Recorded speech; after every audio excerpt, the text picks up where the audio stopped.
Hello and welcome to Tucson Bitcoin podcast. My name is Alex and today my guest is Skeef. This episode is actually the first episode of another show that I started with Skeef called Toxic Airwaves, and it is turning out to be a pretty fun show. We had a pretty active chat this last one, and we had some technical difficulties with our call-in feature, but we should have that sorted out. We're going to be using Twitter Spaces, so if people want to call in and interact with the show, they're welcome to do it that way, as well as the chat. But yeah, I'm really excited about this show. We're, essentially just dunking on all of these scammers that are out there. So this episode, we talked about ICP Token, or Internet Computer Token, not to be associated with the Clown Posse, but it's just a big joke. People just lost so much money, and had you been listening to Real Vision and Raoul Paul, you would have been in a world of trouble, financially, potentially, because they give all of these really dumb investment strategies where you just lump all of this money into a bunch of scams and only have like a fraction of a Bitcoin. And it's just bad advice. Bitcoin is so much more than an investment. It's so much more than a stock. It is a monetary network that is really having the potential to usher in some freedom. We're watching that happen globally. It's all of these people that were unbanked are adopting it. And even here domestically, for me personally, it's protecting me from what the Fed's doing right now, with their crazy inflationary monetary policy. And that's kind of what we're going to talk about on the show. We're going to talk about the scams. We're going to talk about, the scams in contrast to Bitcoin. And we're going to have a lot of fun doing it. So anyways, I hope you enjoy this episode. I have to do the whole intro over again. Get the sounds down. Alrighty, welcome to Toxic Airwaves. Good to have you on, Skeef. You have to have your mic. All right, thanks for hosting. Sweet. Okay, I think we're good. That's okay. We're going to have some hiccups tonight. If you want to call in, join the Discord server. You can check it out on toxicairwaves.show. Got some instructions for you. Hopefully we'll get some calls. We'll be taking calls throughout the show. Yeah. So got some sponsors for us. Yeah, we came up with this show in under a week and managed to land some really great sponsors. The first one is called Bitclout Jesus Consulting Services. They are a market leader in what they call philosophical consulting services and are... Oh, sorry, did I mess up the mic? And anyway, I lost my place. Bitclout Jesus Consulting Services. And so what they do is they are going to help you develop really complicated and meaningless pitches, investor relations, all that kind of stuff. They're here to help you out with that. So if you're trying to really scam a whole bunch of people and dump on retail, definitely check out Bitclout Jesus Consulting Services. And if you want to help out the show, use our promo code BreedLoveGotWrecked. Nice. Why would somebody want to use that service instead of some nifty DeFi platforms? Well, really the two kind of go hand in hand, because if you're trying to set up a new DeFi platform, you're trying to get people in and really kind of obfuscate the facts and get people to buy in without doing much critical thinking. That's an area where Bitclout Jesus can really come in and make a difference and provide a lot of value. Makes sense. Facts are just so inconvenient when it comes to shitcoin. Like, man, why would somebody use Bitclout Jesus instead of like Real Vision? Again, there's going to be a lot of overlap. The Venn diagram is not quite a circle, but it's close, and it's a lot of people that really like the Real Vision content, like to get their information from there. I think Bitclout Jesus Consulting could be a good way to take things to the next level and really enact a lot of the great information that you get from Real Vision, which I think would be valuable to a lot of people with mountains of VC money and no principles, which is kind of their target market. Nice. Perfect. Sounds like a great service. I was about to say I endorse it, but I definitely don't. But Cool. On to the next one. All right, and then we were managed to line up a local sponsor too, which was pretty awesome. Right off the campus of the University of Arizona is a fun little bar called Dirtbags. Shout out to all the other dirtbags and everybody who knows what that means. And they are, and I just found out this recently, but they are easily the best place in Southern Arizona to meet your future ex-wife. It's frequented by a lot of the Greek community. It's a really great place to hang out with a bunch of woke 21-year-olds who, you want to hear about systemic racism. You want to hear about, what's wrong with the world from people who have no ability or understanding about anything. It's a really wonderful place. Definitely go check it out. They were kind enough to sponsor us with a beer a week. So it's a great deal. Very thankful for that highly paid promotion. Yeah, man. We really need 20-something-year-olds running the country. It's true. They have it's the only way to get through the issues that we're seeing today. They are the future. Make great decisions. Yeah. 100% agree. Know everything. Yeah, especially the ones holding Doge right now. Exactly. To the moon. Cool. So we have a shitcoin to outline tonight. Really, really excited about this one. Heard a lot about it on Twitter recently. Max Kaiser might have offended some people talking about it, which is good. It is called ICP, which is not associated with the Juggalos, though that was the first thing that I thought. And the project's called the Internet Computer. So what are your thoughts on the Internet Computer, Skeef? So I actually planned to buy some until I found out there was no association with Insane Clown Posse. And that's kind of a deal breaker for me. I really only invest in shit coins that are related to terrible, what are they, 90s? I think they were 90s, something like that. But maybe early 2000s. Yeah, but I did look into it a little bit. So their whole world is they want to decentralize the cloud, AWS competitor of sorts, something like that, as far as I could tell. And it's another classic example of why do you need a blockchain? Why do you need a token? And on top of that, your idea sucks. Yeah. And so usually before I research these things, I tend to have some sympathy for the people that got rug pulled. And then I looked into this one, and it's kind of one of those things where anybody that got taken by this one probably would have gone to Scientology next anyway. So not terribly concerned. Yeah, I mean, it's pretty amazing. So it launched in May. It went from a price of a few $100. I have dark mode on. It doesn't work well. Okay. It had a high of like $430, and today it is trading at about 40. So that's a pretty impressive decline. Pretty steep discount. Yeah. Yeah, that's worse than a IPO. Worse than the Uber IPO. But yeah, I mean, that's pretty impressive. And our good friend Raoul Pal was hyping it up, I guess. Who incidentally also is an endorser of Bitclout Jesus Consulting Services. Oh, wow. And I saw that, when the CEO released his kind of magnum opus of sorts this past week, two really big supporters of that were Voorhees and then Raoul Paul. So very, very good company to be keeping there for sure. I didn't realize that Voorhees was a supporter. Yeah, he thought it was I forget the exact wording, but something to the effect of it was a very well thought out and well written dismantling of toxic maximalism. Nice. Yeah, he's the expert. For sure. He knows it. Yeah, somebody's been a great Bitcoin supporter from day one. So for sure.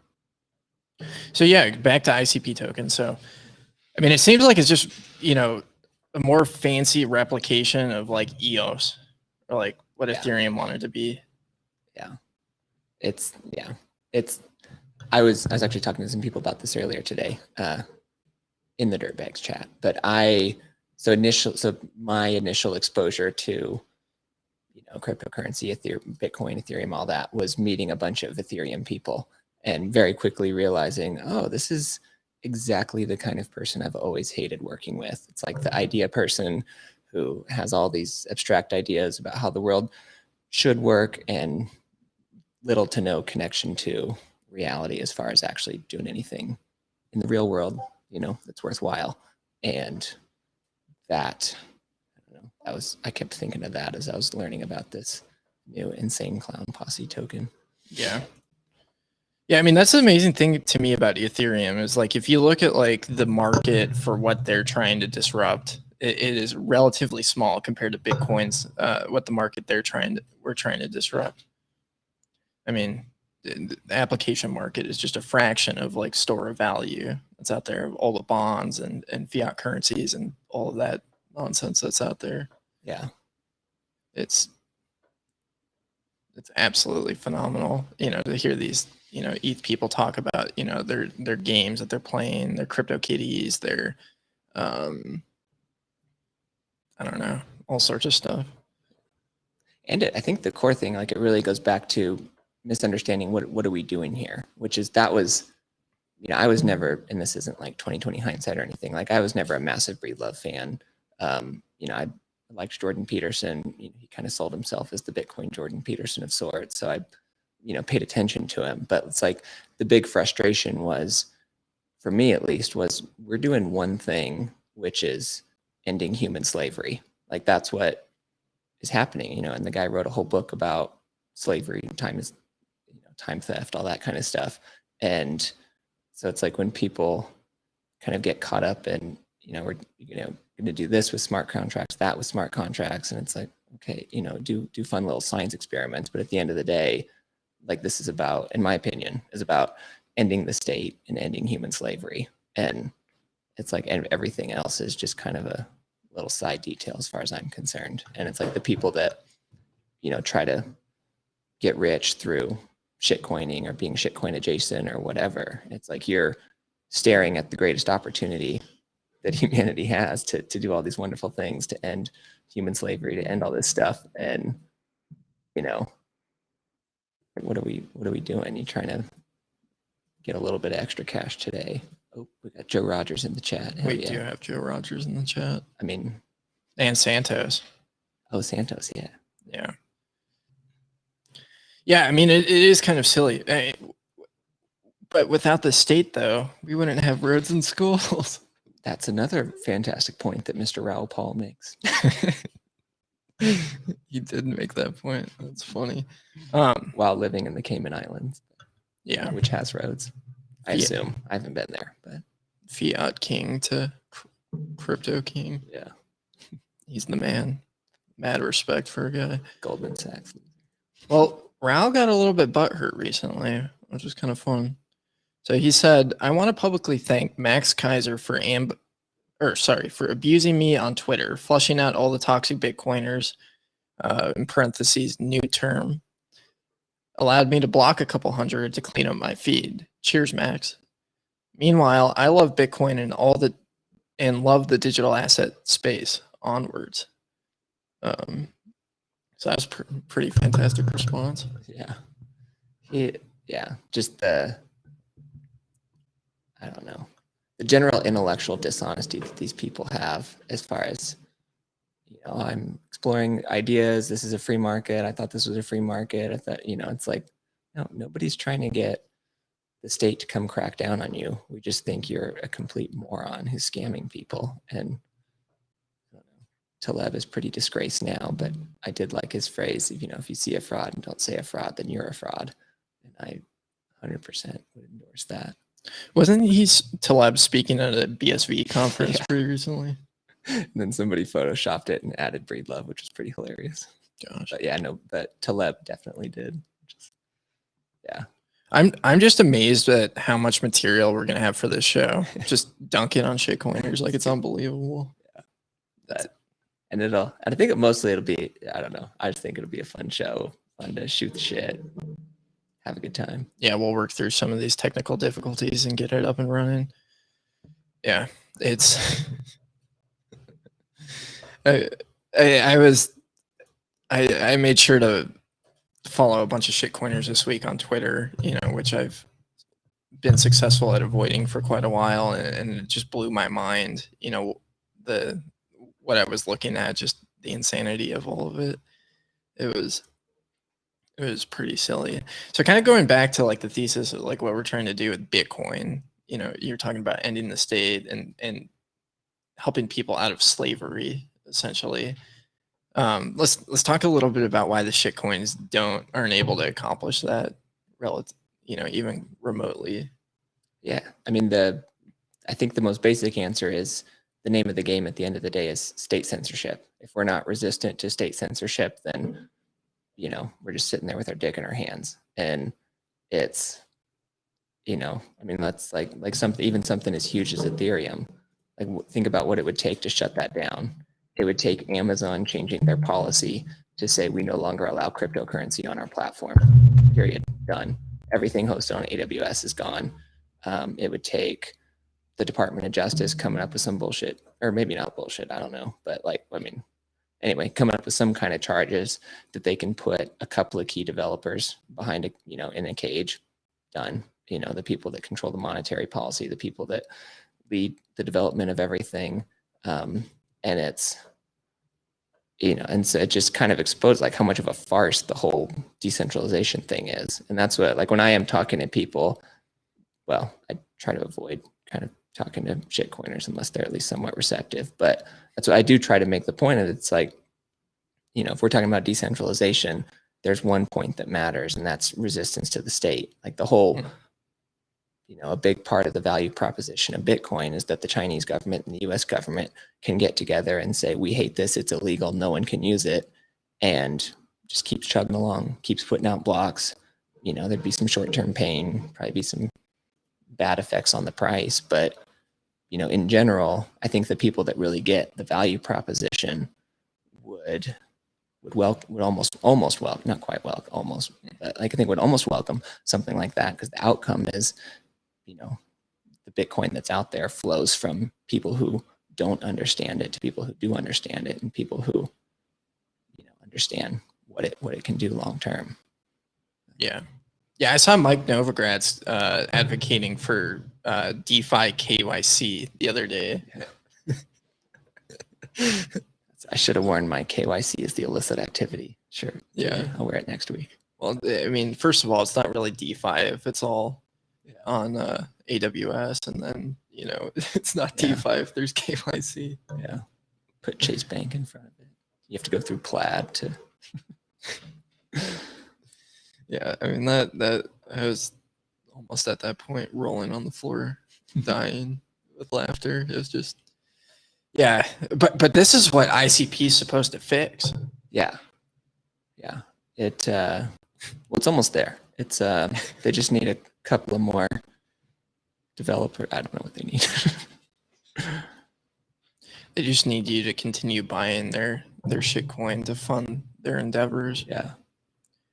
Well, it's another, I mean, and then the other part of it is, why do they need their own token? Like, it's a classic example of that. Sorry, I'm looking at the chat and it's hilarious. He says he died for our grins, talking about Bitclout Jesus.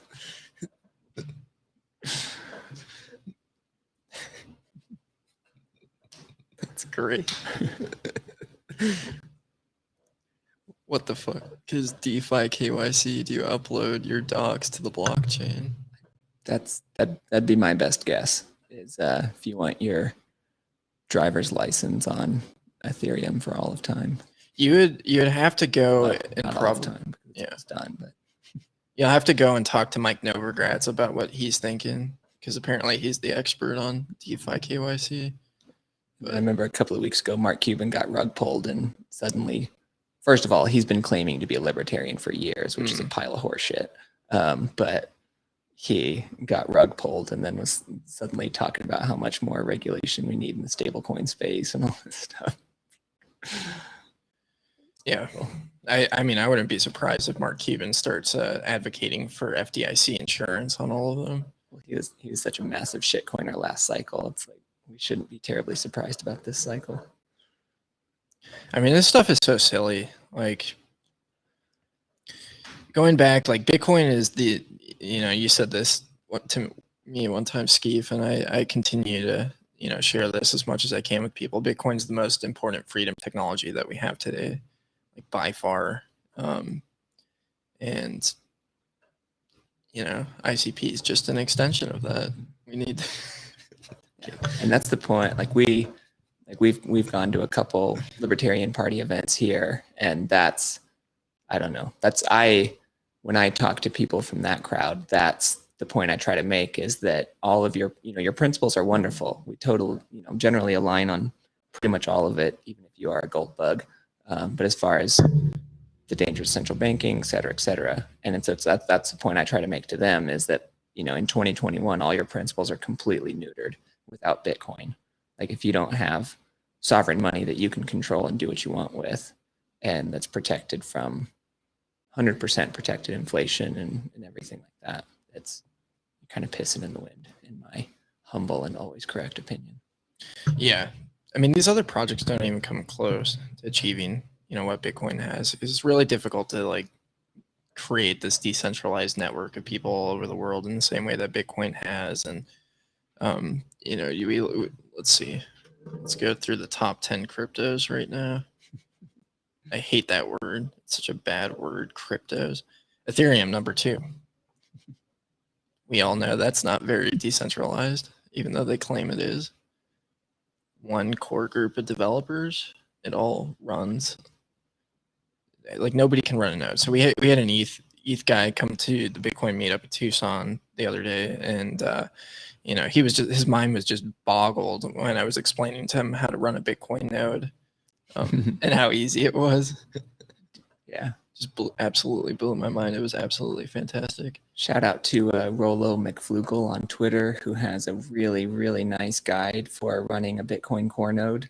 And it's basically a blog post with screenshots that say, go to here, click next, done. Like wait 3 days and then you're done. Nice. And it's like the whole point of it is just like a sarcastic kind of thing, showing how easy it is to download and run it. Now, I would like to see, just out of curiosity, I'd like to see the guide to running an ETH node. I think, who was it? Was it Pierre?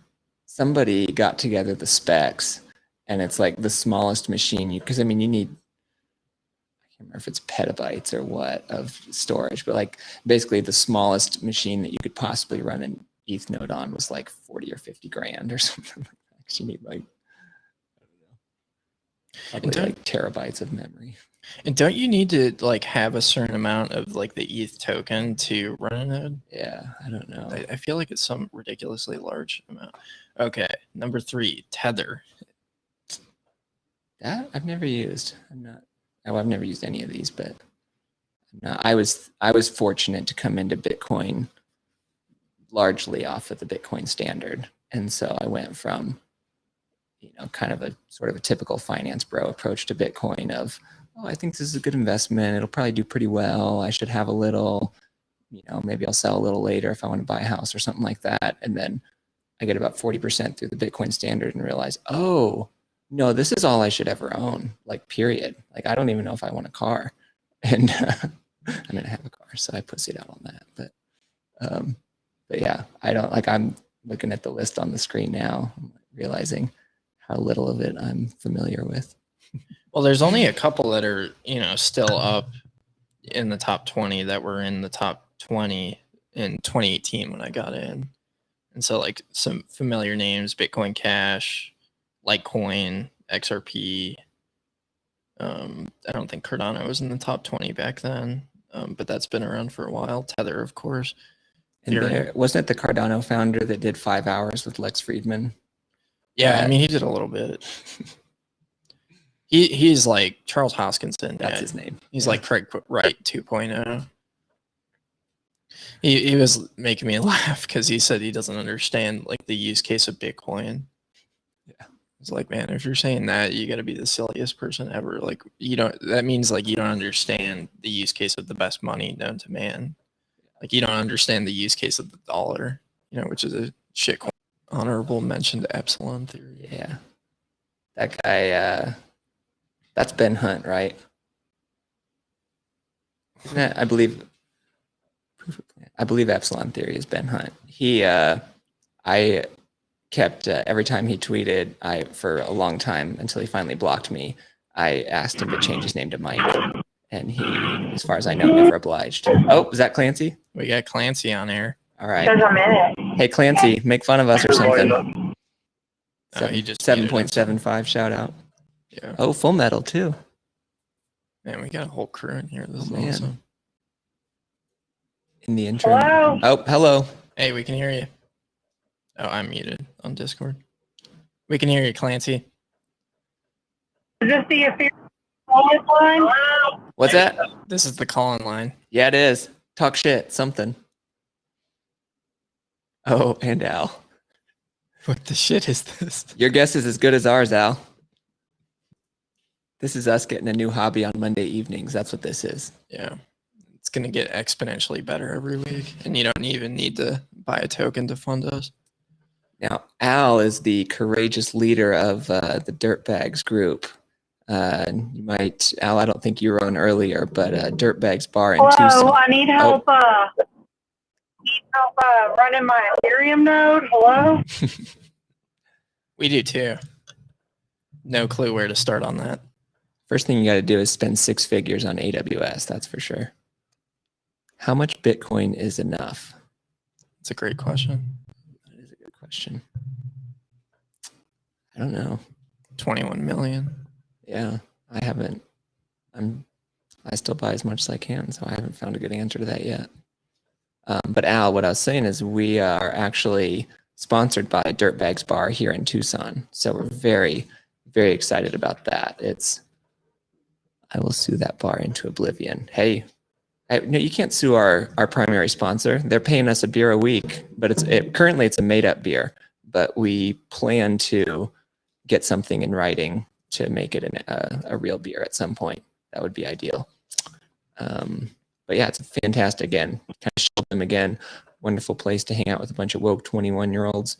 If you want to hear drunk rants about systemic racism and critical race theory and gender studies and all that kind of stuff. Wonderful, wonderful spot right off the campus of the U of A. Yeah, I mean, I think so many people are just so bigoted. That's true. And have so much privilege and don't realize it. And Dirtbags is a great place to go learn about that. It's true. Thinking about auditing a gender studies course at the U of A and incorporating that into this show. You see what Al said? What did he say? He said, my public defender says you can sue anyone. Kelly Lannon says you're going to need more than one beer for that conversation. I think so. Oh, that's funny. Oh, man.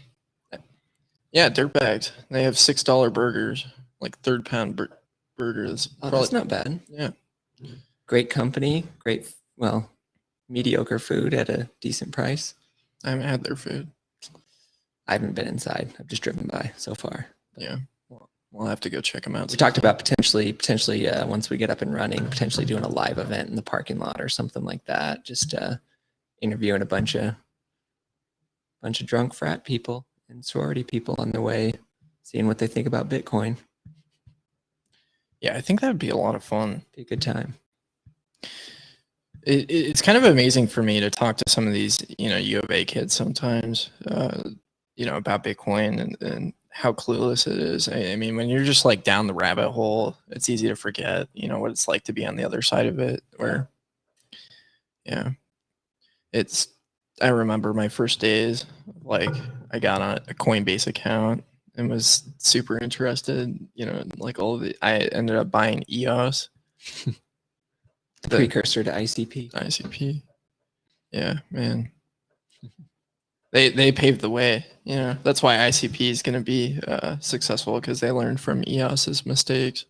Just a little minor dip, about to head to the moon. Yeah, you just gotta hodl all the way down, in a month period from its initial listing of like $4.50 and then down to $50. Really great investment thesis is to just hodl the latest thing that you see on Real Vision. Yes, pretty much guaranteed to work. So, how do you think Keith McCullough is doing these days? Yeah, so I don't know. So for the longest time, I had a trading course I was shilling on Twitter with the promo code Queef McCullough is a bitch, and didn't get anyone to sign up for it, unfortunately. But so this is the guy who said wine is a store of value. Gish got absolutely body slammed by Sailor multiple times. Like it was that the classic, what's the gif of stop, he's already dead from Simpsons. I just kept thinking of that the whole time I was listening. That was a pretty epic interview between Sailor and McCullough. Oh, this is a really good point. We got a very good point from Don Reddy or Reedy in the chat. He says, can we discuss how important reparations are? ICP holders deserve more than, oh geez, more than the descendants of slavery. Yeah. Didn't quite want to read the whole thing on it. No, I think it's a good point, and it ties in the two themes: our primary sponsor dirtbags, and then also the ICP token, and really kind of brings together the whole world of critical race theory and systemic racism, along with shitcoining, which is really a match made in heaven. A lot of overlap between the two communities for sure already. Yeah, I mean, on the topic of reparations, I mean, honestly, like, I think it's fair. Like, I think a reparation is in order in the sense of like, you get your reparation by realizing that these people are idiots and not making the same mistakes again. And you learn a lot through that process of like not getting scammed by everybody and taken advantage of and buying Bitcoin instead of buying shitcoin. I think that in itself is like a pretty huge deal for people. So that's my response to that of like, I mean, it only takes a little bit of reading to understand about like how the Fed is just scamming everyone and just destroying the. I mean, you could read like 3 Alex Gladstein articles and then have like a better understanding than 99% of the world on why central banking is so evil. Yeah. Well, it's like I generally take the view that the mob throughout all of history has never mattered and never will matter. Oh, we got somebody? I generally take the view that the mob throughout all of history has never mattered and never will matter. AK-47, we got some feedback. I generally take the view that the mob. Okay. What a soundbite. He's muted. The mob has never mattered. Yeah. What were we talking about right before that? Shitcoins. I don't know. Lost it. Yeah, I mean, that's a good point. Mob doesn't matter. Yeah. And that these, I mean, there's a huge part of the population, I call it the mob, you can call it whatever you want, is either just totally incapable or unwilling to like actually critically evaluate the world around them. And so, I don't know, like one of the reasons I was interested in this show is that it's an extremely narrow niche audience. Like if we hit 100 listeners, that'd be pretty impressive in the short term for sure. And like I like things like that self-select to a certain group of people. That's why I rarely miss a Bitcoin meetup if it's remotely close to me, because it's just it's like those are my people. That's my crowd. And I don't know. It's like whenever got a different job recently with a Bitcoin company, which is just fantastic. Like being around those kind of people at work too. And yeah, it's been a very positive development, because it's the further kind of go down that road, the harder it is to talk to people that, watch CNN or sitcoms or something like that. Yeah, I was having an argument on Twitter with somebody that had a Joe Biden, Kamala Harris, campaign picture as their profile picture, and I could have been totally getting trolled because that's something that I would have done. Is like make a fake account with that and go and argue with people about why they're the greatest ever, because people get upset. But I think there's genuinely people that believe that stuff and they just get sucked into it, and it's like the same thing with Trump. Like I sometimes like overlap with circles like that, and it's kind of interesting. I mean, was there ever a point in your life where you were just a total NPC, like bought into it? I was I was kind of your traditional constitutional libertarian for quite a while. Like I spent a long time thinking that the answer to our problems was getting libertarians elected who respected the Constitution and a bunch of other really retarded stuff like that.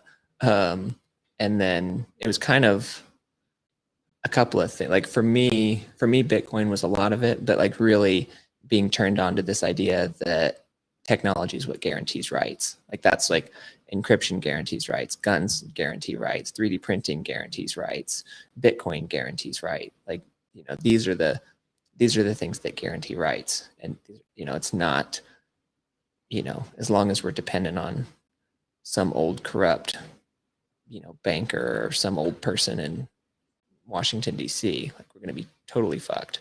And that's another thing that I try to communicate to the libertarian crowd is, it's like, you guys you're playing their game on their terms. It's never going to work that way. Like we need to opt out and play a totally different game on our terms, and they can like it or not like it or whatever, and it doesn't matter. I think as more and more people wake up to that, it'll be great. And we're kind of talking about the NPC mob earlier. Like I was telling you before we started recording, like an idea that I try to kind of promote and convince people of is that these folks are to be treated, more or less like dogs. And I mean that in the way of like, I'm never going to be mean to them. I'm never going to go out of my way to, be nice, reasonably kind, whatever.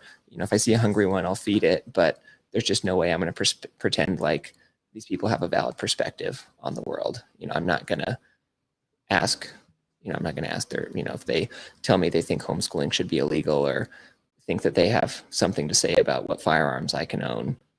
I'm just going to, kind of give them a little pat on the head and go about my day. Like these are not people that should be engaged with critically, in my opinion. My dog just got up and walked out. Yeah. I think she was offended that you were likening these NPCs. You talking shit? Yeah.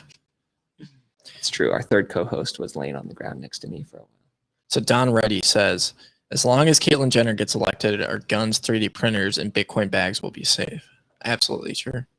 Yeah. I mean, anything we can do to denigrate the office of the president and politicians and anything, like just expose it as the absolute, just complete nonsense farce that it is, I think is wonderful. So elect Caitlyn Jenner, elect a rabbit, like whatever, like anything, I don't know why I said rabbit, but Vermin Supreme. Yeah. But it's because a lot of people still attribute legitimacy to this whole apparatus, which just blows my mind, like absolutely blows my mind. But.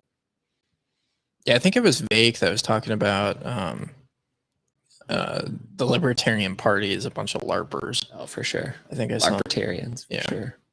Yeah, I mean, I just think like most people in politics that are like that. I mean, it's Joe Biden has been fantastic. He said some like really incredible things since he's gotten elected, such as guns won't protect you from the government. You need F-15s and nukes. And then the other thing he said was that, he is essentially the one that decides, the Constitution, and I thought that those were pretty telling. A lot of people talked about Trump as being this like person that just said whatever was on his mind and let things slip. But I think those two things are, it's really exposing.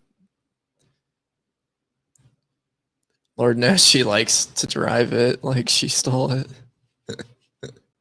Libertarians who don't own Bitcoin are LARPers. It's true.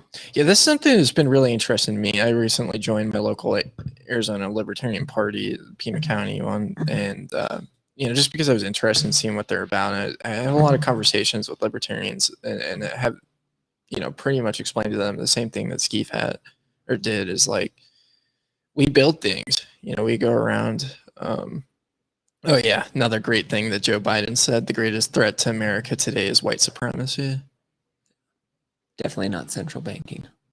Well, yeah, central banking, 100%, huge threat. But I also think that people thinking that any of this is legitimate is a major threat. Yeah, but the beauty is too, and I know like a big part of this show is like, kind of the negative aspect of shitcoiners and all that. But like a positive aspect, I think is, just the sovereignty and the empowerment that Bitcoin brings. I mean, we're a couple of nobodies from nowhere, and are, at least, speak for myself, like, very close to opting out completely and exiting the whole thing. And, and not, in the financial part, such just a tiny, tiny part of it. It's just like the general ability to conduct your life how you choose and to associate with who you want, to really practice freedom of association. It's like, that's a lot of what Bitcoin offers. And so when Joe Biden says the greatest threat to America is white supremacy, and he's going to take your AR-15, and personally, I'm an AK-47 fan. I think AR-15s are for fancy people, but they think, oh, I'm going to take this, I'm going to do this, I'm going to wealth tax, I'm going to do all this, and when we have Bitcoin, we have our wealth in Bitcoin, we can say, yeah, you guys go ahead, do your little games. Let me know how that works out. It's been tried before a whole bunch of times in history, and we'll be over here opted out. If the US goes Soviet, we'll be in another country. We'll get out of here. We'll, get our passports from Katie the Russian and kind of go from there. Yeah. Yeah, no, I've been thinking about hitting up Katie. I was told, and I don't know if this is true, maybe you could tell us in chat if it's true or not, that you could get a passport to Belize for like $200. All the numbers I've seen are 6 figures, but I don't know about Belize specifically. Yeah, I was surprised when I saw it, the prices on Katie's website, because I was talking to a guy that said he had just gotten it for $200 and was pretty surprised. I mean, we could go be like John McCafee down there, RIP. Yeah. You got any thoughts on John? If you have a strong stomach, check out his Netflix documentary. It's I am quite the connoisseur of horrifically inappropriate stuff, and that was almost, I almost turned it off. Really? It was pretty rough. Was it the poop swing that got you? That was part of it for sure. Yeah, John. Anyway, I don't know if we want to. He's an interesting guy. He is an interesting guy. Played a role. He was definitely a shitcoiner. Oh yeah, we know that. Yeah. Yeah, the people that are like, I don't know, lost a hero, lost a whatever. I'm like, I don't know if I'd go that far. I'm always happy anybody who, kind of takes on the intelligence community, or at least talk shit about them and things like that. But yeah, I definitely would not hold them up as any kind of model or idol or anything like that. Yeah. I think there's this like weird thing that happens when people die. I noticed it a lot in high school when somebody died. Like everybody surrounded that person if it was like relative. It happened to me when I was like 15. Like my dad died, and everybody came up to me and it was like, oh my gosh, I'm sorry. There's this one chick. I asked her out like 2 months prior, and she kind of like chuckled at me and laughed in my face, and then like messaged me on Facebook, a week after he died, and was like, if you ever need to talk, I'm here for you. Yeah. Or like, somebody, if somebody we went to school with, everybody's posting on Facebook or whatever. Facebook was the thing back then.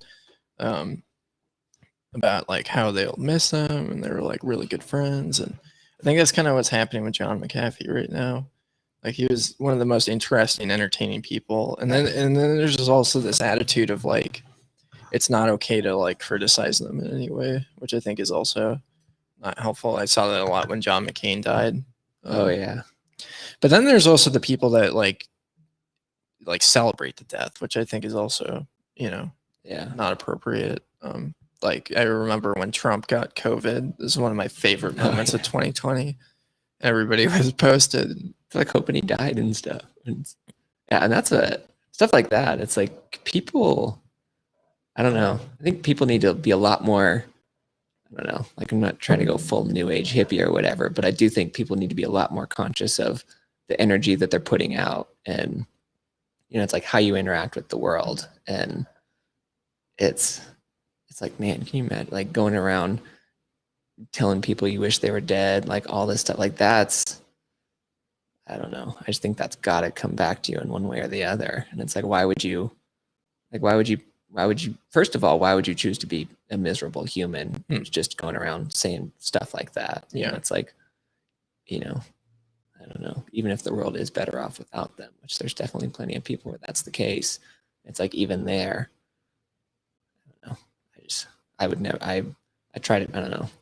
I say a lot of awful stuff about politicians, but I try to limit it generally to politicians and people who, yeah, I don't know. That was ultimately what got me booted from Twitter. But yeah, I mean, I just think it's kind of sick, when people are like that angry, posting on Twitter and all sorts of stuff. Like you said, it's just, you got to be pretty unhappy. It's fun to go on Twitter and like harass somebody like Steve Hankey or Raoul Paul or these goofballs that are saying really dumb stuff. But the best part of the whole Trump getting COVID thing was Regeneron. I didn't hear about that. Oh, he just popped up like nothing happened. Oh, yeah. I mean, I had it back in May. I didn't even know I had it until like 3 or 4 days in. I thought it was like a pretty bad cold, and then realized I couldn't smell anything. And I thought, you know what? I bet this is COVID. And then I found out a whole bunch of people at a party I had gone to the Saturday before tested positive. So, yeah, 2020 hindsight wouldn't change anything. It was a great party. Nice. I was at the grocery store the other day, and I saw a bunch of people unmasked and became really upset. And I thought I was in a horror movie. Yeah. I was at Walmart maybe 3 or 4 months ago. This was back. So I just moved to Arizona. I was up in the Pacific Northwest before. And so, as I'm sure you can imagine, much higher rate of communist per capita up there. But we were at my kids at a Walmart, and this guy had a full-on World War II gas mask on, and they just busted out laughing. They're pointing, they're laughing hysterically, and it's like I'm sitting there like trying to tell them to cool it, but I'm laughing too hard. Like, why is this guy? He had a full, straight out of, what you might see in some World War II movie, which I don't know. He had a whole on. So they were laughing. I was laughing. I was trying to stop laughing so I could tell them to cool it. Just total fail on that. We just ended up laughing at him a whole bunch. It was a good time. I wonder if there's any of those masks around still. You could buy them on the internet. I bet you can grab them at military surplus and stuff like that. I'll have to go down to Miller's and check it out. Yeah, I might.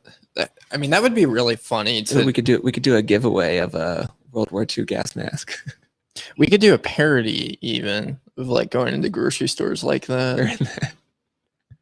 Get people's reactions. Absolutely. I mean, it's just like taking like whatever the ridiculousness. Like, you have an N95? Stop trying to kill my grandma. You've got 6 masks on. Yeah. You don't have a gas mask. Yeah, be a good time. But no, thankfully, it's very nice to be down here where most people are sensible. Like I've been down here a couple of months, and I've only gotten booted from one coffee shop, which is pretty nice. And I was getting booted from all kinds of places when I still lived up there. Shout out to Cartel Coffee. Cartel Coffee on the east side. Go fuck yourself. On the east side? Yeah, it was the one on Tanque Verde. Is that Cartel? Or no, not Cartel. Savaya. Sorry. Oh, Savaya. I take that back. Cartel, you're cool. The one on Campbell. That's a good spot. It's a bummer. Those guys have good Savaya coffee. Go fuck yourself. Oh. Those guys have good coffee, though. They do. Very good. Yeah, I went one day. Nobody cared. I went the next day. The guy said, "Sir, where's your mask?" I don't have one. And he goes, "Well, I can't serve you." I'm like, "All right, bye." It's not the only place in Tucson to get coffee. Get out of here, you grandma killer. Yeah. It's like, I don't know. But that was another thing. Like, it just empowers the worst people.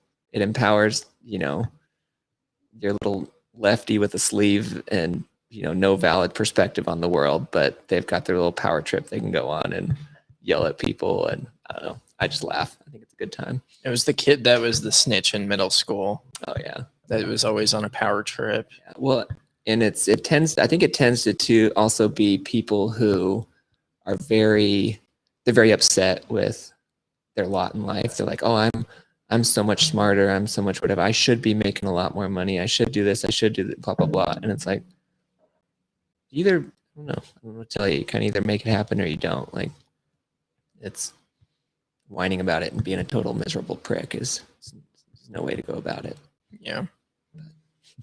I mean, this is the thing. Like, I had a few breaking points during, this past year. And like one of them was when the Las Vegas school district declared an emergency after like 17 kids in their district committed suicide. And then like the other one, I read a stat that like 40% of Tucson, and I might be misquoting that number, but it was a very, very large amount, was on the verge of losing their basic utilities like water and electricity. And I just lost it. Like my girlfriend like had to like talk me down off a cliff because I was losing my mind so much of like, these are just the people that we're dealing with. Like Katie the Russian was on my podcast at one point. Oh, nice. Yeah, she said, these people hate you. Yeah, the state hates you. I mean, it's very apparent. Yeah. Biden's really good at like making that obvious how much he hates us. And that's why it's like people that aren't awake yet, I've just more or less written off because it's like, you know, we're almost to the end of June 2021. You know, the shit started over a year ago. Well, not started, but really got going over a year ago, last March. And it's like, if you're still asleep, I got nothing for you. Like, why don't you go try and figure it out, and then maybe we can chat. But it's, you know, I mean, I take my kids to the park. It's 110 degrees outside, and I see, you know, little 8-year-olds wearing masks running around outside. Are you fucking kidding me? Like, I don't know. It's like being in the middle of the grocery store and seeing a kid just get backhanded or something like that. It's like, what are we doing? Like, I don't, you know, and it's like all my ideas on what to do about it would get me arrested. So I just kind of don't do anything. I don't know what to do. Just chill on Real Vision. Yeah. Tell them to go buy XRP. Have you ever heard of ICP? Yeah. That's anytime somebody like talks about the environment or it's like Bitcoin's bad for the environment or whatever, I always completely agree with them. And I tell them that XRP is like Bitcoin without all the climate justice issues. And I say, if you're really, you know, concerned about the environment, definitely go buy XRP. It's Bitcoin without the climate justice issues. Should the SEC try and go after Raul, or do you think he's too much intervention by the state? I don't know. I'm an anarchist through and through. So my only thoughts other than the SEC is that the whole thing should burn in a fire. I don't want to rely on it. Joe Rogers, hello. So should they go after? I don't know. I want them to be brought down by people, you know, waking up to what the hell's going on, not by some government agent knocking on his door. Because it's easy to say, oh, the government should go after our enemies, you know, whatever. But I don't know. It's a matter of time before they flip that on us. And it's like we need to just eliminate that power from the beginning and not try to direct it at the right place, in my opinion. Yeah, I totally agree with that. Like, I don't want to see the SEC get involved with this, nor do I think they should in any way, shape, or form. I mean, I think we're in a major transition right now where people have been so reliant on the state to protect them, you know, when it comes to securities and stuff like that. So like when most people walk into Bitcoin and shitcoins, thanks for your contribution, Durga. When they walk into Bitcoin and shitcoins, they think it's the stock market and they think it's like the exact same thing. There's a complete disconnect. They don't understand that somebody could be selling them vaporware snake oil and they're getting scammed. They see it as like the equivalent of like investing in Ethereum is like investing in Microsoft is what they think, you know, and people need to get out of that. You know, they need to understand, well, whether they need to or not, I think it'd be helpful for them to understand that, you know, responsibility lies on their shoulders, you know, to protect themselves. Like we've all been assuming so much counterparty risk by relying on this financial system. And so many people are going to get wrecked. Like nobody has physical ownership of anything. It's all an IOU in their 401ks and passive retirement funds. And, you know, Bitcoin is this beautiful thing because you can, like you were saying earlier, like you can just have it on your hardware wallet and hop the border to Mexico and go down wherever. Or in your brain. Yeah, or in your brain. And I mean, that like actual owning and having custody of your own assets, I think, is incredibly important. So that's my thoughts. I don't think the SEC should get involved. Like, this is why we do what we do and why toxic Bitcoiners are so important, because we need to, ratio these guys into oblivion. The free market doesn't mean that you just allow scammers to scam. The free market's built on reputation. You get customers because you have a track record, and you're trusted, not because the regulator says you're doing a good job of doing whatever you're doing. And Yeah. So, okay, what is this question? Have you guys seen the paper that came out from ASU that analyzed SEC trades in the markets and found that they have a higher average returns? Turns out before they investigate a company, they have to sell all their equity in the company. So they sell before the negative news drops the stock price. Oh, that's hilarious. Yeah, and then on top of that, once they leave, they go. I mean, like I didn't. Apparently, everybody knew this except me, but I just found out recently that Coinbase's main lawyer was literally the prosecutor in Ross's case. Oh wow! Are you fucking kidding me? Like, I forget her name, which screw it. It doesn't matter what her name is. She should be forgotten. But we're gonna have to do a segment on Brian Armstrong then. Yeah, I mean, it's just that guy's such a tool. I don't know, and it's like, yeah, and I don't know. Kind of going back to the Breedlove thing, like just like that was, the interview that's been floating around is when he went on Valis with American Hodl and then Eric Kaysen, and Valis and Eric Kaysen basically had to lay out to him, like I said, Mr. Bitcoin Jordan Peterson, the morals on why we don't shitcoin, and he's like clearly didn't get it. Like that was what initially raised my, kind of red flags. I think that interview was early May, something like that. So maybe a month before he did the Bitclout stuff. And I was like, how do you need this explained to you? Like, this is, it's like if somebody's coming up to you and says, oh, here's the morals of why we don't participate in, human trafficking or something like that. It's like, what? No, these, like, I don't care if it gets you more sats. Like, these are evil entities. Like you're promoting evil in the world. Like you're promoting terrible stuff in the world. And it's like you're actively hurting the mission of ending human slavery. Joe says, Mr. Bitcoin Jordan Peterson. I highly doubt that's original, so I do not want to claim that. I like that. I'm gonna use that from now on. Yeah, I mean, I was talking to somebody about this, about why they shouldn't be shitcoining. One, just based on the risk associated with it. That was my main argument for them, because I thought they had a little bit more higher morals, and they were completely clueless to what they were doing. And their response was, I have to go dump my bags on somebody else, on some sucker. Yeah. It's like, I mean, like what? It's like the same idea as like going and selling lemon cars to people that are just going to fall apart the instant they drive off the lot. Like it's just so scammy, and you would think that people have a little bit more integrity than that. But yeah, when it's such it kind of, Tucson looks like a shit coiner. Hey, you bite your hell yeah. ICP. Yeah, that's right. Tucson is not a shit coiner. It's a beautiful, beautiful place. It has Dirtbags Bar where you can hang out, experience culture. No, I do. I love the desert so much. I mean, I'm so happy to be back. I guess that is kind of an accurate statement. I would agree. I don't know if he's talking about me or the city. Oh yeah, that's true.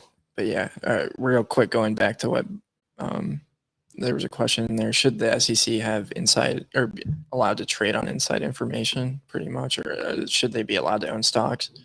I mean, this is what we're trying to do with Bitcoin is, eliminate this, eliminate the state and their role in markets. And so that doesn't have to be a question that we ask in the future, because, going back to what Skeef was saying earlier, if we went in and, we're going to come up with all these like campaign finance laws and, other, government regulations, we're kind of playing their game and we're going to lose. I mean, this is this idea that's really funny about, okay, so like Cardano, for example, has 3 different wings, development. They have input, output, global. They have Emergo, and they have the Cardano Foundation. And so there's like 3 separate, groups doing different things, and they call that decentralization, for some reason. And it's kind of like ICP. They have 3 separate research facilities, and that, I think, is trying to, promote this idea of decentralization. While the Fed has 12 different regional banks, and I think it's the same exact idea of like trying to promote decentralization, but it's not. Sounds pretty decentralized to me. Yeah, more than Cardano. And so, this idea of the government having checks and balances and being decentralized, like, the courts are supposed to be, push back on the executive branch and legislative branch, ruling whether it's legal or not. But, it's a game of the government against us, and they have the referees. They are the referees, and that's what it comes down to at the end of the day. So I don't think, worrying about like whether the SEC should be able to trade. I didn't even know that was a thing. So fun fact, but I think it's, I don't know.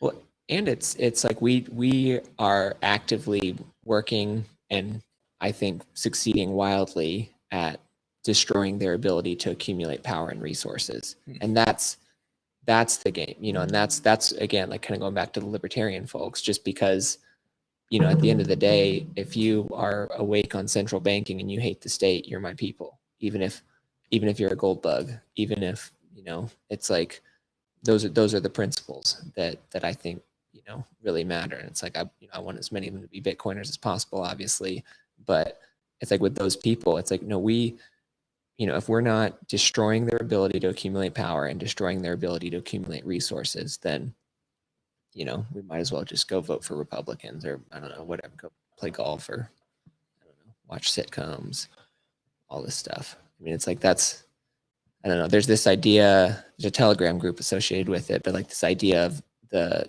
remnant, and it's kind of weaves in with that idea of, like the mob, and the mob doesn't matter and all these things. But there's this idea that there's a remnant, like there's a subset of the population that's relatively small.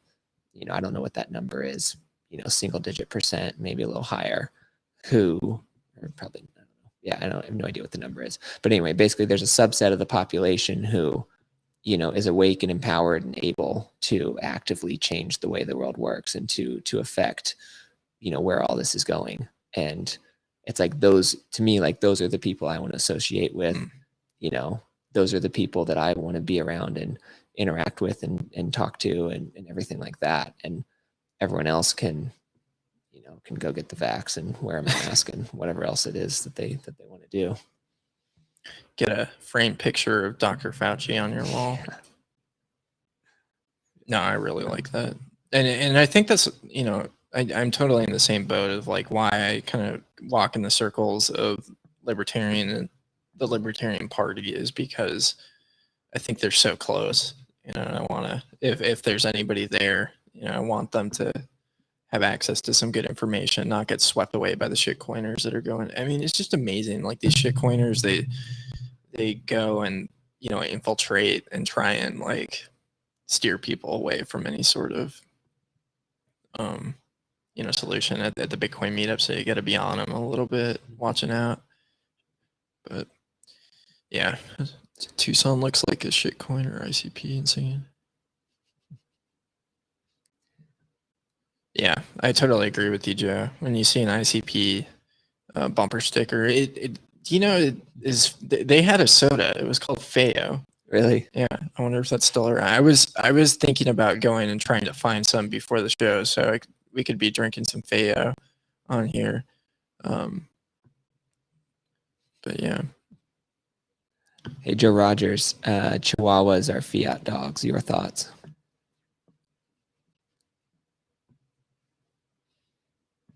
I agree. Joe's got a couple Chihuahuas. Oh, poor guy.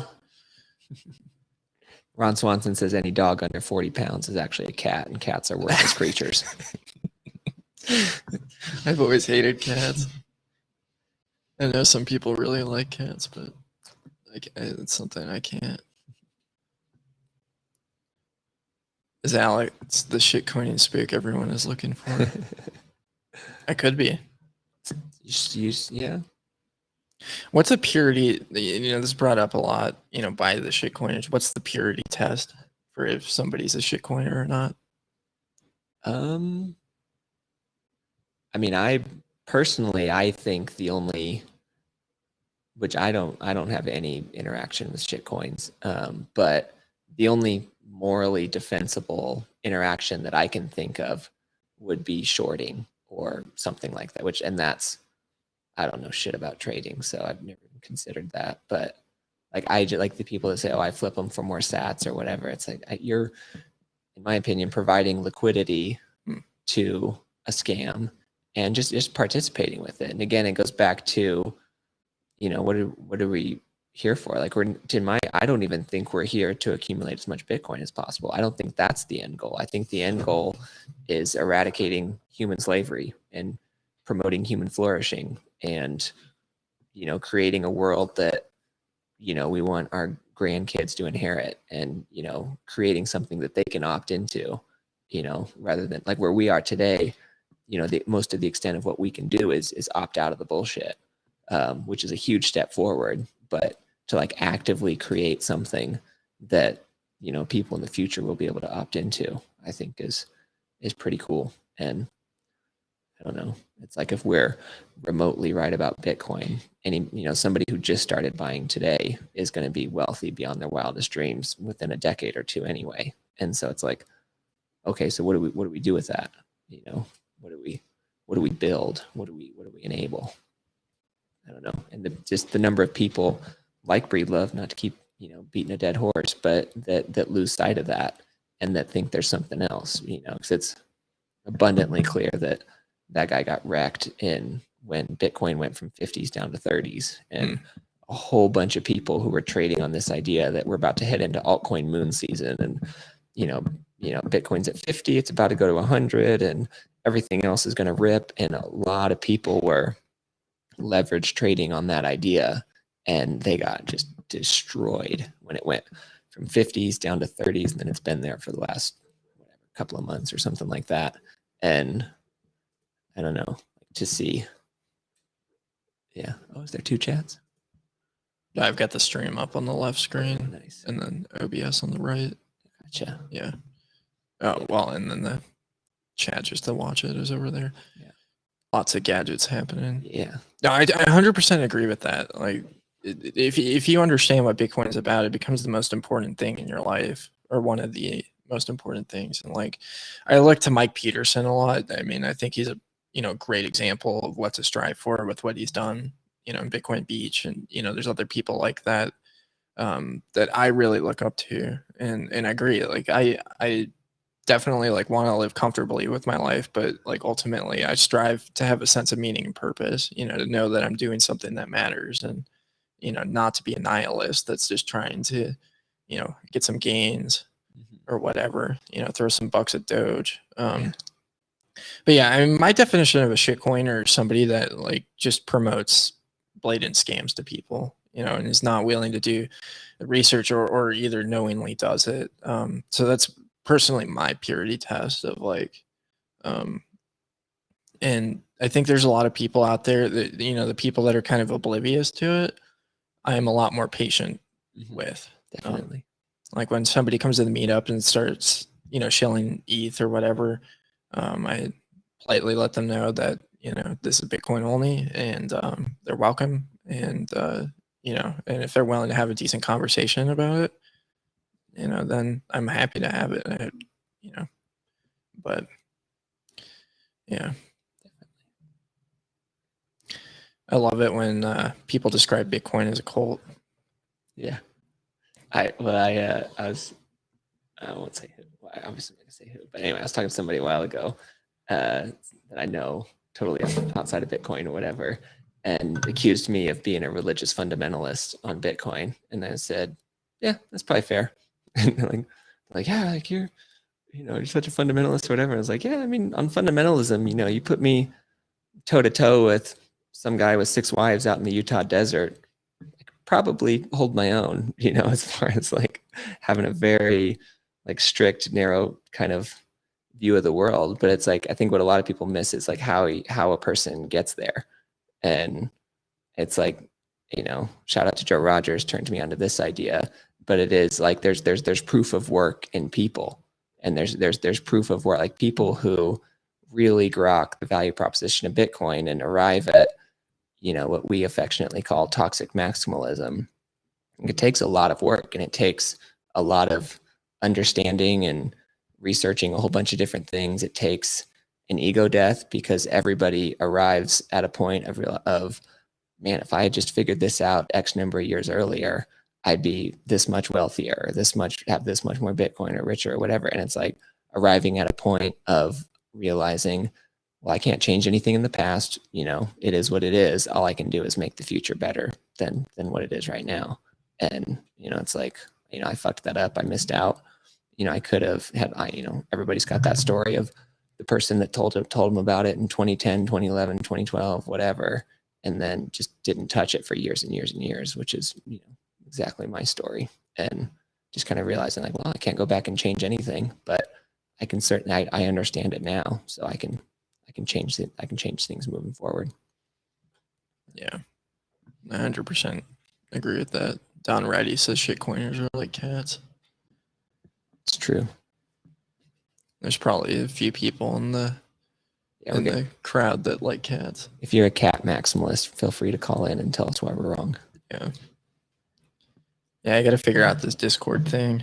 Might have to go back to just doing regular phone calls. That might be easier, but we'll see. I don't know if you can put somebody on hold on Signal. I don't know. We can test it out. Yeah, do some test runs. But yeah, it's... So yeah, I think we covered it. ICP, load of garbage. Yeah, reasonably good first show, I'd say. Would have been slightly better with some commentary from Joe Rogers on why Chihuahuas are or are not fiat dogs, but I think that's kind of my only complaint. Yeah. Well, if you want to check us out again, we'll be a little bit more up to speed technically next week, Mondays, 5:30 Mountain State Time, Mountain Standard Time.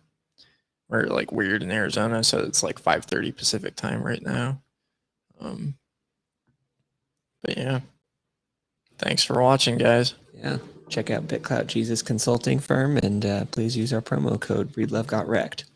And Dirtbags Bar, best place to meet your next ex-wife. That's right. In Southern Arizona, at least. Yeah. Can't vouch for the rest of the country. I would probably say best in the country. Yeah. Hey, if you are listening and know of a better place to meet your future ex-wife, definitely let us know. Thank you for the support, Don Reedy. Yeah, thank you, Don. Yeah, I had a lot of fun with that show and really looking forward to where it's going. I think just having the live participation and interaction is going to be a lot of fun, and I think people are going to really enjoy it. I know I will, regardless. You know, the chat is always fun to interact with on my occasional live streams on this channel. Yeah, I mean, the call-in feature I think is going to be a blast, but we're in a battle right now. You know, and Bitcoin is incredibly important, and it's growing more important than ever because of what these maniacs are doing to our money, what they're doing to our society, and Bitcoin is the only way to opt out of it. And we talked about that, you know, in this episode, and how the shitcoins just really stand in the way of any sort of real progress. I think they serve a purpose in, you know, bringing all the people out of Bitcoin that want to do silly, stupid things, and, you know, and entertaining them with their NFTs or whatever. But, you know, we're trying to do something like really monumental and impactful for society and for humanity. You know, we want people to stop being taken advantage of by central bankers and very small groups of people that control the money. And that is huge. You know, that is so much bigger, you know, than these silly smart contracts, which still rely on a third party to, you know, facilitate any sort of meaningful interaction in real life. If you're tying like a house to a smart contract or something like that, like, it doesn't matter, you know, what the blockchain says. You know, blockchain has one purpose, and it's money, and Bitcoin does that perfectly. And it gets me excited that we have that option today. But anyways, I hope you enjoyed this. If you want to check out the show and all the platforms we're on. Check out toxicairwaves.show. You can find us on Twitter at toxic_airwaves. And yeah, I think that's about it. Hope you have a good one.